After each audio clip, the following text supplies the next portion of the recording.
Greetings and welcome to week 4 of our study of the letters to churches from the first couple chapters of Revelation. This week we'll be talking about the letter to the church of Thyatira. That's Revelation 2:18 through 29. So first, a little background on the city of Thyatira. It is, in contrast to the last 3 cities we've talked about, not a major center of politics or culture. It is actually a town of industry, and it lies in a valley along a river in between the city we talked about last week, Pergamum, and the city we'll talk about next week, Sardis. And so because it's in this valley, it does not have any high like hills or vantage points, so it is weak militarily. It's relatively undefendable.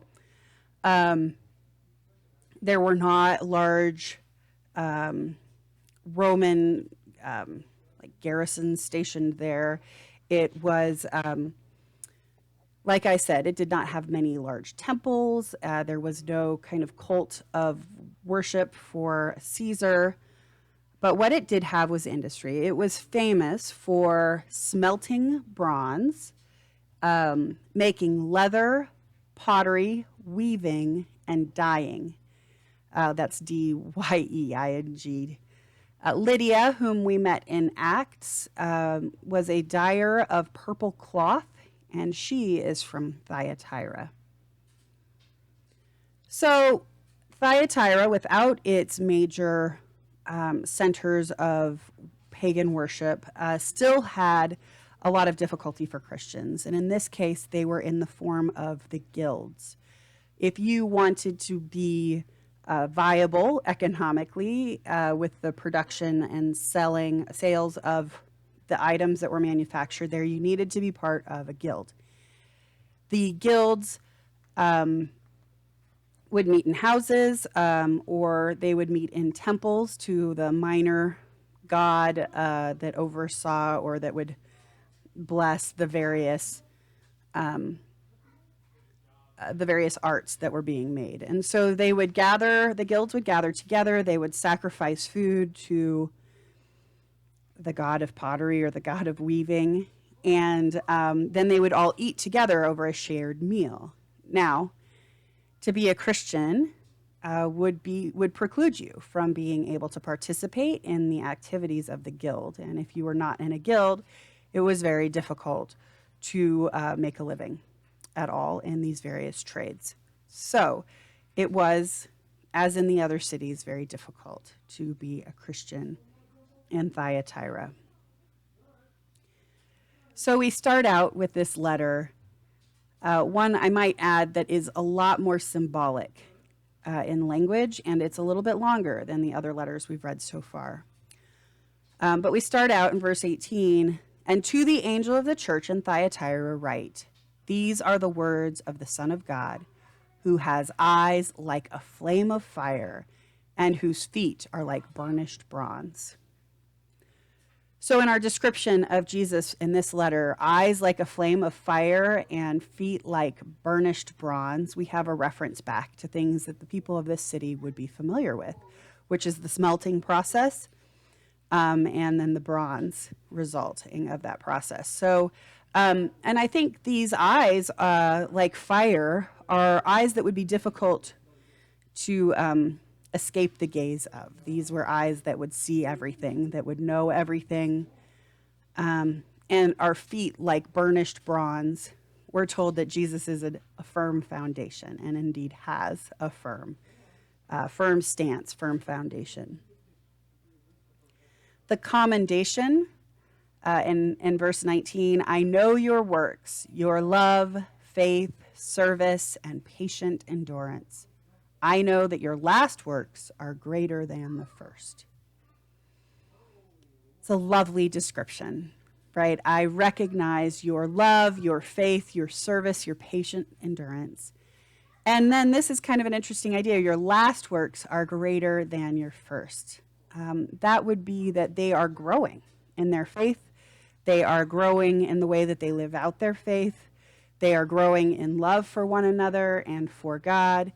And this, I think, stands in direct contrast to the way Ephesus, the church in Ephesus, is described, that they have lost their first love. So Ephesus started out strong, and through the persecution that the church had faced, the weeding out of false teachers, they had lost their love for one another and for God. And so in Ephesus, God is encouraging them to reignite that love, to find Jesus' love as a source, then to love one another again. But in Thyatira, we're told it's the opposite, that they are growing in love and they are commended for this. It goes on then to our condemnations. But this I have against you. You tolerate that woman Jezebel, who calls herself a prophet and is teaching and beguiling my servants to practice fornication and to eat food sacrificed to idols. Now, Jezebel, as many of you probably remember, is the queen, an Israelite queen. She was married to Ahab in the Old Testament, in the book of Kings. She is credited with leading Ahab and indeed many of the Israelites astray. When she married him, I believe she came from Phoenicia, she brought her gods with her, specifically Baal. She worshipped Baal. She brought all of her prophets of Baal. She gave them places of honor. And when the prophets of Yahweh refused to recognize the deity of Baal, she had them, as many of them as she could find, put to death. So she is a seducer. I think that's the word used mostly because she was married to Ahab. But she has introduced idols or encouraged worship of idols to the Israelite people. She has led them astray. So this language of fornication is, I think, a reference to the way God has regularly called God's people the bride, his beloved. And then in the New Testament, the church is the bride of Christ. Throughout the Old Testament, the prophets used the language of God's people, when they worshiped other gods, were adulterous. They were cheating on God, and God felt betrayed because they had drifted. Their allegiance, their affection, their love had drifted away from God.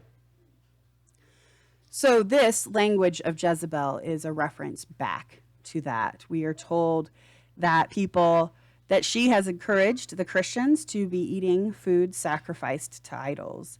So this has been a theme in the last several letters as well. This is a way that the church has been influenced, has kind of made compromises to the world, to worship or tolerate the worship or be involved with the worship of these foreign or these idols, these gods of the culture. And so in this letter, the condemnation is there is someone there who is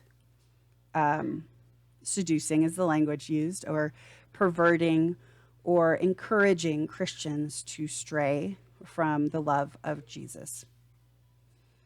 It is probably a woman, which is why it's Jezebel, as opposed to in previous chapters it was Balaam or the Nicolaitans.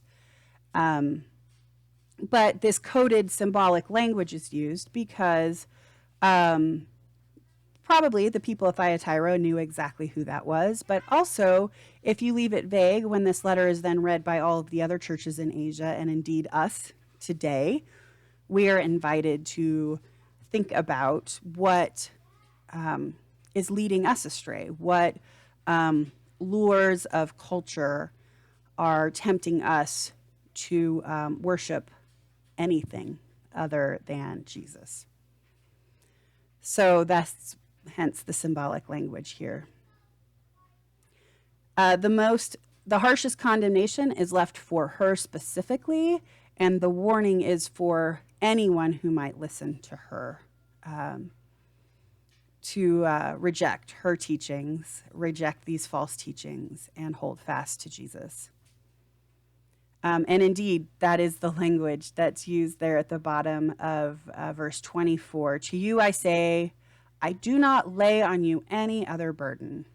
Only hold fast to what you have until I come. So reject these false teachings and hold fast to what you have. You are making good progress. You have clearly experienced the love of Jesus, and that flows through you to each other. Hold fast to this. Hold fast to your love, your faith, your service, and patient endurance.